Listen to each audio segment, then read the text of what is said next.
ሰበር ዜና የአማራ ፋኖ ብሔራዊ ኃይል ሰሜን አማራ ቀጠና በላይ ዘለቀ እዝ ሜጀር ጀነራል ውባንታ ባተ አንደኛ ኮር ጉና ክፍለ ጦር በወቅታዊ ጉዳዮች ዙሪያ መግለጫ ሰጥቷል።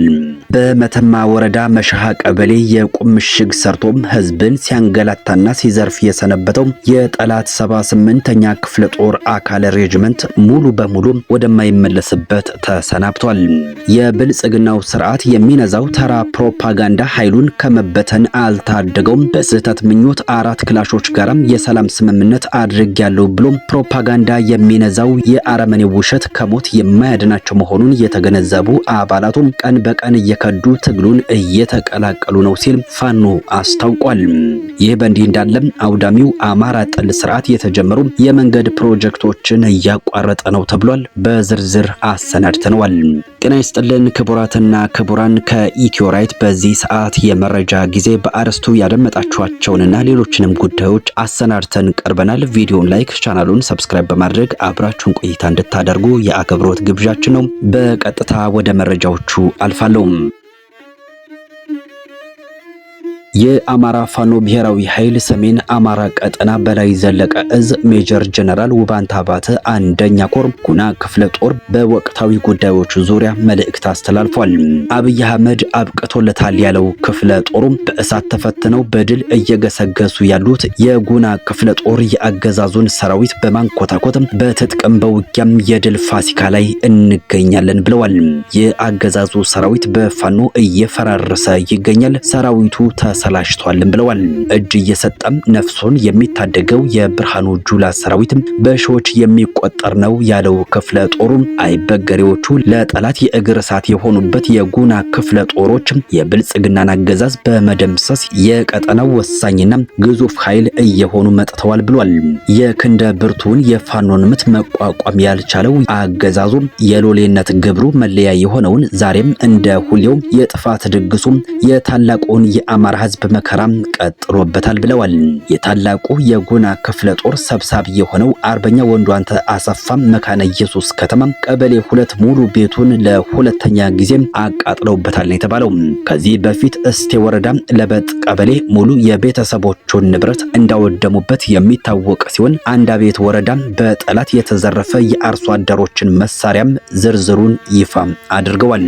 ጎሹ ሞላም፣ ጸጋ መለሰ፣ ጋሻ ብርሃን፣ ዋለ አሰፋም፣ ገደፋው ካሴ፣ ጌታቸው ለገሰ፣ ተስፎ ፈረደም፣ ቻሌ እውነቴ፣ ፍቅሬ ምህረቱ፣ አበበ ዳኘው፣ ጌታቸው ንጉሴ፣ ደሴ እሱ ባለው የተባሉ መሳሪያዎቻቸውና በርካታ ገንዘብ እንደተዘረፈባቸው ነው ክፍለ ጦሩ ያሳወቀው። የማህበረሰቡን ሃይማኖት ባህልና እሴት በመናቅና በማቃለል ቤተ ማርያም ቤተክርስቲያን የጽጌ ዝክር የሚጠጣውን ህዝብ አባረው የሚጠጡትን ጠጥተው የተረፈውን ደፍተውት ሄደዋል ተብሏል። ሌላው በዚሁ በአንዳቤት ወረዳ ቸሬ አበበ 2 በሬ 6 በግ እንግዳው ምናለ ሙሉ የቤት ዕቃውን አውድመውበታል ተብሏል። በቅሎ ፍለጋ ቀበሌ ካሳ አሻግሬ ወፍጫጫ ቀበሌ 5 የቀንድ ከብቶች 7 በጎች ተበልተውበታል። በፋርጣ ወረዳ ሐሙስ ወንዝ አካባቢ ከገበሬው የተወሰደ መሳሪያ 13 ክላሽ 3 ቁመ ጠብቀኝ ሲሆን ገበሬው በሬውን እየሸጠ ያስቀመጠውን ብር ስልክ በቁጥር ለመግለጽ ያስቸግራል ብለዋል።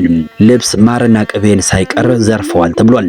ሌላውን በመስበርና በመድፋት ህዝባችንን እንዳልሆነ አድርገውታል ብለዋል። በፋርጣ ወረዳ ሐሙስ ወንዝ ቀጠና ልዩ ቦታው መደብ ጉብዳም፣ አይባ፣ ኒባ፣ ቡሮ፣ ቃንጦና ሽክራ ደበርሲና በሚባሉ ቀበሌዎች የአብይ አሽከሮች ህዝባችን ታይቶና ተሰምቶ የማይታወቅ ድርጊት በህዝባችን ላይ አድርሰውበታል የተባለው የ70ና የ80 ዓመት አዛውንት ሳይቀር አሰቃይተዋል። የ6 ዓመት ህፃንን ሳይቀር በግፍ አንገላተዋል። አይነ ስውርን ደብድበዋል። ሴቶችና ህፃናትን ሳይቀር ዘግናኝ ድርጊትን ፈጽመውባቸዋል ተብሏል። ሌላው አሁንም በፋርጣ ወረዳ አጣ ሲፈጥራ ቀበሌ ተመስገን ሰንደቅ ሙሉ የቤት ዕቃው የተቃጠለበት ሲሆን አስረስ መርሻ አንዳርጌ ቀበሌ ሙሉ የሱቅ ሀብቱ የተዘረፈበት ነጋዴ ነው ተብሏል። ስማዳ ወረዳ ብሬ ሙጭም 1 ቢያጆ እንጨትም 5 ኩንታል ጤፍ ጸዶዬ ታዳጊ ከተማ ሙሉ ቤቱ የወደመበት ሲሆን ዘውዴ ጌትነት ደግሞ 10 ካሳ ጠርሙስ 46 ዚንጎ ቆርቆሮና ሙሉ የቤት ቁሳቁሱ በሙሉ ወድሞበታል ተብሏል።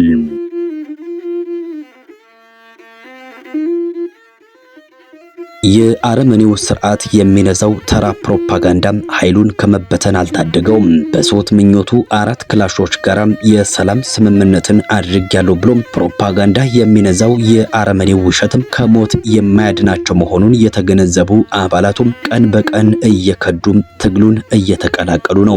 በትላንትናው ዕለት ቻሌ ቤዛው እናውቀው ላቀም የአድማ ብተና አባልና ማስረሻ ሰዋገኝ ይበልጣል ወርቄ የሚባሉ የአገዛዙ ሰራዊት የ32ኛ ክፍለ ጦር አባላትም ከደብረ ኤልያስ ከተማ በመውጣት 206ኛ ኮር 14ኛ ክፍለ ጦር ቀስተ ደመና ሻለቃን ሲቀላቀሉ አበበ ይበልጣል የተባለ የአድማ ብተና አባል ከደብረ ማርቆስ ከተማ በመውጣት ጅበላ ሞተራ ሻለቃን መቀላቀሉ ታውቋል። በተመሳሳይ የመከላከያ ኦፕሬተሩ በአማራ ፋኖ ብሔራዊ ኃይል ምዕራብ አማራ ቀጠና ቴዎድሮስ እዝ 102ኛ ኮር 33ኛ ክፍለ ጦርን መቀላቀሉ ታውቋል። ከ59ኛ ክፍለ ጦር 3ኛ ሻለቃ ወጦ ፋኖን የተቀላቀለው ፍታለው ዳኛው የተባለው የመከላከያ ኦፕሬተሩ እንደተናገረው በአሁኑ ሰዓት ራሱን መከላከያ ብለው የሚጠራው ሰራዊት ፋኖን የመቋቋም አቅም እንደሌለው ገልጾ ሁሉም የሰራዊቱ አባላት እየተበተነ ወደ ፋኖ መቀላቀል እንደሚፈልግ አስረድቷል። በሌላ መረጃ አውዳሚው አማራ ጠል ስርዓት የተጀመሩ የመንገድ ፕሮጀክቶችን እያቋረጠ ነው ተብሏል። አውዳሚው አማራ ጠል ስርዓት በምዕራብ ጎጃም ዞን ቋሪት ወረዳ የተጀመሩ የአስፓልት መንገድ ፕሮጀክቶችን ማቋረጡ ተረጋግጧል። በፌዴራል መንገዶች ባለስልጣን ይሁንታ የተጀመረው የጅጋ ቋሪት አረብ ገበያ ግሽ አባይ ቲሊሊ የአስፓልት መንገድ ፕሮጀክት በቋሪት ወረዳ የብልጽግና ሹማምንት አደናቃፊነት ተቋርጧል ነው የተባለው። የውስጥ መረጃዎቻችን እንደጠቆሙት ከሆነ መንገዱ የተቋረጠው የቋሪት ወረዳ ገቢዎች ጽሕፈት ቤት ፕሮጀክቱን ሊከፍል ከሚገባው የግዥና የሰራተኛ 2% ግብር በላይ ከ9 ሚሊዮን ብር በላይ ግብር በመጠየቁ ምክንያት ነው ተብሏል። የጤና፣ የትምህርት፣ የግብርና፣ የማህበራት ወዘተ ተቋማትን ዘርፎና አውድሞ እየጨረሰ ያለው ይሄው የብልጽግና ስርዓት አሁን ደግሞ የህዝቡን አይን ይከፍታሉ ተብሎ ተስፋ የተጣለባቸውን የአስፓልት መንገድ ፕሮጀክቶችን እያቋረጠ ነው ተብሏል። የአማራን ህይወትና የመልማት ተስፋ እየነጠቀ ያለው አረመኔው መዝባሪ የብልጽግና ስርዓት ነባር የህዝብ ተቋማትን ሲያወድም መቆየቱ ይታወሳል። አውዳሚው አማራ ጠል ስርዓት ለአንዴና ለመጨረሻ ጊዜ ላይመለስ እስካልተነቀለ ድረስ ህዝባችን የሚፈልገውን ልማትና ሰላም ማየት እንደማይችል ተገንዝቦ ትግሉን በነበረ ግለቱ ለማስቀጠል ይበልጥ መበርታት እንደሚያስፈልግ የቋሪት ወረዳ ጊዜያዊ መንግስት አሳስቧል።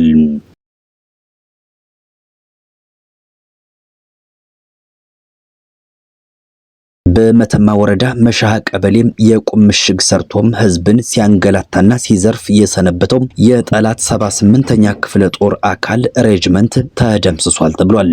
ታህሳስ 5 ቀን 2018 ዓ.ም በልዩ ወታደራዊ እቅድ የማጥቃት ውጊያ የከፈተው ልማደኛው በላይ እዝ ደጃዝማች 4ኛ ኮር ጎቤ ክፍለ ጦር አርበኞች ክፍለ ጦርና ረመጡ ደጀን ክፍለ ጦር የተውጣጣም ደምሳሽ ፈጣን ተወርዋሪ ኃይል ጠላት የመሸገባቸውን ከፍተኛ ቦታዎች በመዝለቅ ከንጋቱ 12 ሰዓት እስከ ቀኑ 10 ሰዓት ከባድ የጨበጣ ውጊያን በማድረግ ጠላትን የደመሰሰው ሲሆን ከመተማ ተነስቶ በነጋ ውሃ አድርጎ መሻሃ በመድረስ የውጊያ ድጋፍ ለማድረግ ከምዕራብ ወደ ሰሜን ምስራቅ አቅጣጫ የተንቀሳቀሰው ጠላት በደጃዝማች 4ኛ ኮር አጣና ዋሴ ክፍለ ጦር ምትደርሶበት ተልእኮው እንዲከሽፍበት ተደርጓል።